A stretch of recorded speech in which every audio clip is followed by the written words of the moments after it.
오늘 1절 말씀에 보면 베냐민 자손들아 예루살렘 가운데로부터 도망하라.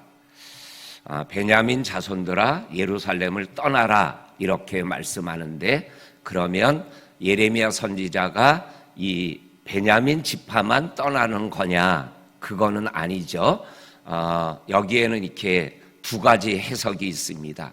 하나는 예루살렘에 제일 많이 사는 사람들이 유다 지파 사람, 유다 지파 사람이 예루살렘을 공격하여 차지했기 때문에 유다 지파 사람들이 많이 살고, 그 다음에 많이 사는 사람들이 베냐민 지파 사람들이 그 예루살렘에 많이 살았다. 그래서 베냐민 자손들아라는 말씀은 다른 말로 말하면 예루살렘 사람들아 라는 말과 같은 말이라는 것입니다. 그런데 베냐민 지파 사람들아 예루살렘을 떠나라, 도망가라 라고 얘기했던 또 하나의 이유는 사도 바울이 로마서 13장에 보게 되면 내가 내 동족이 구원받기를 원하는 마음으로 안타까워하며 차라리 내 이름이 하나님의 생명책에서 빠져나가도 내 동족이 구원받기를 원한다라는 말씀이 있잖아요. 그런데 이 베냐민 지파들아 하는데 그 예레미야 선지자가 베냐민 지파 사람이에요. 그러니까는 동족을 구원하기를 원하는 그러한 마음이 담겨져 있는 외침이 베냐민 지파 사람들아 예루살렘을 떠나라, 피난하라 하는 그런 말씀 속에 담겨져 있다라고 말씀을 나눌 수가 있습니다. 그래서 일가 친척 그리고 그곳에 함께 살아가는 사람들이 이 피난 속에서 구원받기를 원하는 이러한 마음을 보게 되어집니다. 그 다음에 나오는 또 지명이 드고아에서 나팔을 불어라, 베낙 게림에서 게렘에서 깃발을 들라. 이거는 지명 이름인데 드고아와 베낙 게렘은 이스라엘의 가장 남쪽에 있는 마을 도시 이름이에요. 근데 재앙이 어디서부터 오고 있어요? 북방에서부터, 북쪽에서부터 바벨론 군대가 일어나 이 이스라엘을 공격하고 있는 거죠. 그런데 남부 지방에 있는 드고아와 베낙 게렘이라는 마을을 향하여 깃발을 들어라, 나팔을 불어라 라는 이 말씀은 재앙이 뭐예요? 북쪽에서부터 남쪽 끝까지 재앙이 임한다라는 것을 상징하면서 이 재앙을 극복하기 위하여 온 나라가 함께 나팔을 불고 준비하고 애써야 된다라고 말씀하고 있는 것을 우리들에게 상징하고 있는 말씀이 1절에 있는 말씀입니다.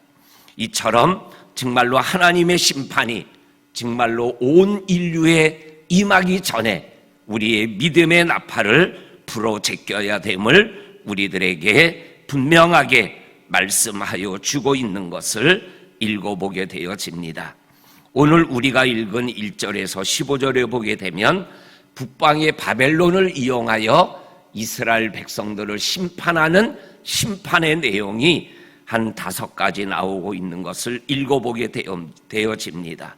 첫째는 2절에 보면 아름답고 우아한 시온의 딸을 내가 멸하리라. 이 아름답고 우아한 시온의 딸은 예루살렘을 상징하는 표현입니다. 시온성을 상징하는 표현입니다. 하나님이 예루살렘 성이 있는 이것은 하나님이 멸하지 않겠다라고 했지만 멸하는 그러한 심판의 모습을 말씀하여 주십니다. 3절에 목자들이 양떼를 몰고 와서 주위에 자기 장막을 치고 각기 그 처소에서 자기 양떼를 먹이리라. 이거는 이 3절에 나오는 목자들은 바벨론 목자들을 얘기하는 거예요. 그래서 이스라엘 목자들이 자기의 양떼를 먹이는 초장들을 바벨론의 목자들이 자기의 양떼들과 그러한 짐승들에게 이스라엘 양떼들이 먹어야 될 모든 푸른 초장의 풀을 먹어버린다라는 거죠. 그러한 심판을 말씀하고 있습니다. 그리고 4절과 5절에는 정오에 올라가서 이스라엘을 점령하자. 해가 지기까지 점령하지 못하니까 5절에 보면 밤에라도 올라가서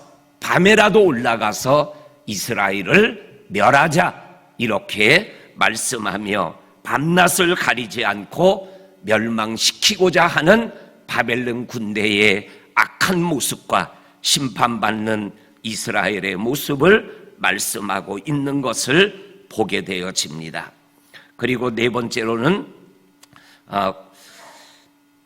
9절 말씀에 보면 만군의 여호와께서 이같이 말씀하시되 포도를 따듯이 그들이 이스라엘의 남은 자를 말갛게 주우리라. 너는 포도를 따는 자처럼 내 손을 강주리에 자주 놀리라 하시나니, 이 말씀은 이스라엘 백성들의 멸망하는 모습을 상징적으로 표현한 겁니다.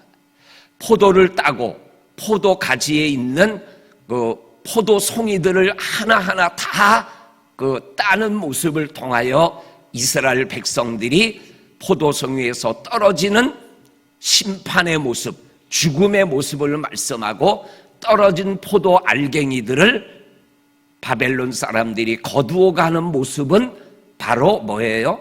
포로로 끌려가는 모습을 상징하고 있는 그러한 말씀입니다. 그래서 9절을 설명하는 말씀이 바로 11절과 12절에 있는 말씀입니다. 11절에 보면 아이들과 청년들과 남편과 아내와 나이든 사람과 늙은이에게 하나님의 노가 다 임하여서 그들이 잡혀가게 되리라라고 말씀하고 있는 것을 보게 되어집니다. 그러면서 또한 다섯 번째로 보면 11절에 보면 나와 있는 말씀처럼 하나님의 노가 어린 아이로부터 늙은 사람에게까지 다 임하는 하나님의 심판의 모습을 우리에게 말씀하고 있는 것을 보게 되어집니다. 그러면서 오늘 우리가 읽은 말씀에서 하나님의 심판보다 왜 이스라엘 백성들이 하나님의 심판을 받아야 되는가 하는 심판의 이유를 더 많이 설명하고 있는 말씀을 우리들이 읽어보게 되어집니다. 첫째로는 오늘 6절 말씀에 보게 되면 만군의 여호와께서 이같이 말하노라. 너희는 나무를 베어 예루살렘을 향하여 목책을 만들라. 그 다음에 나오는 말씀이 왜냐하면 이는 예루살렘은 이스라엘은 벌받을 성이기 때문이다.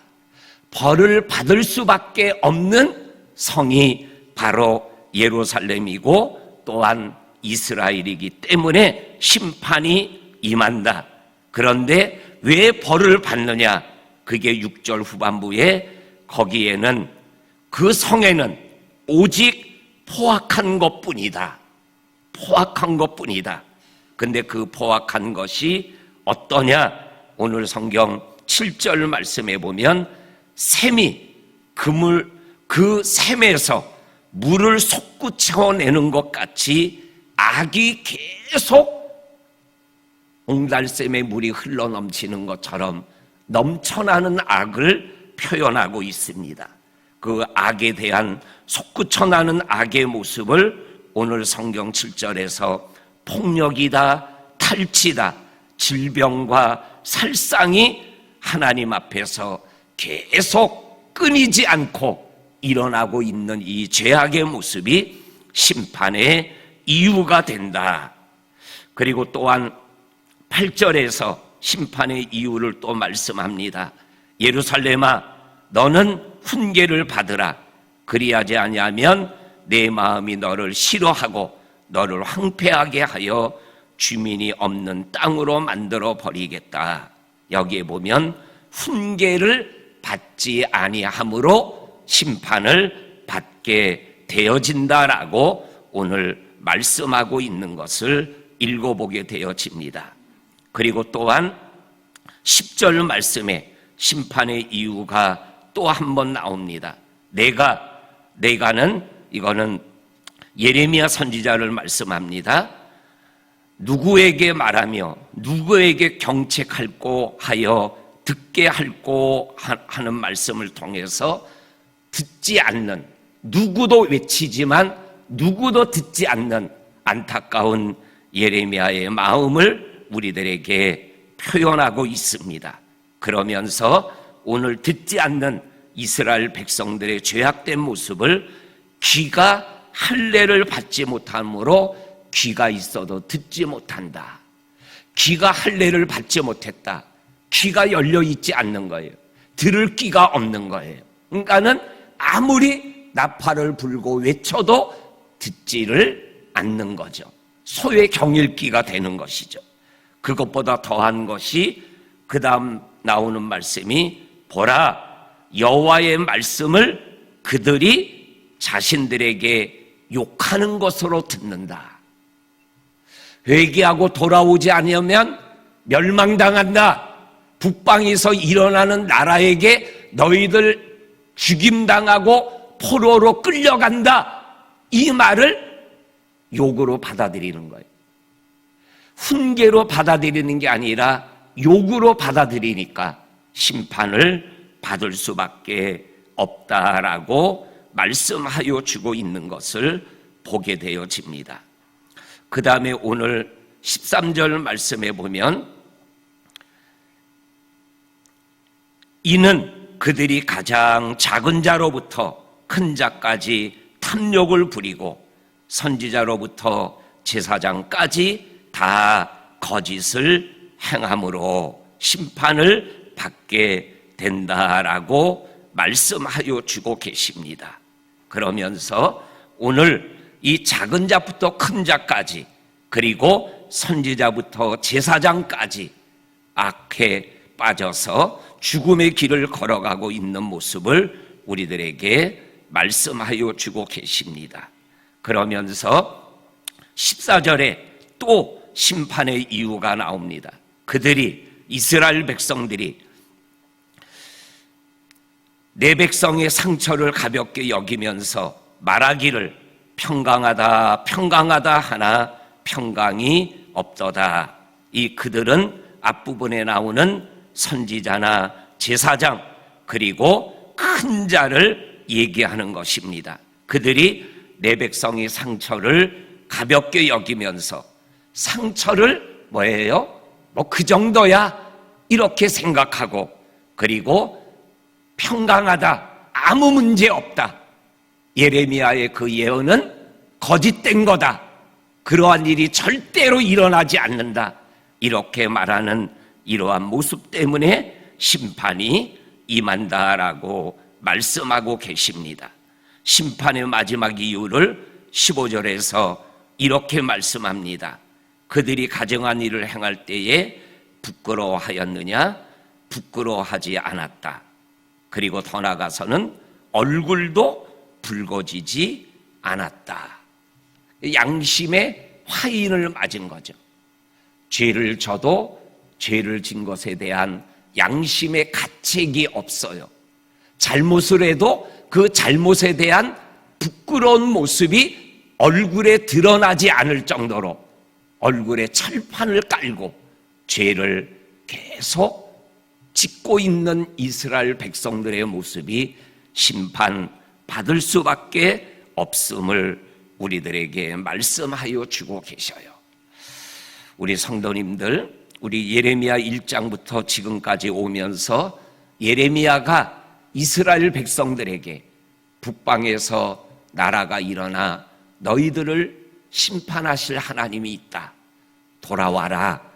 너희들이 믿는 사람, 믿는 우상들에게 아무리 구원해달라 그래도 구원해주지 못한다. 나에게 돌아오라. 이 말씀을 벌써 얼마나 많이 반복하고 있습니까?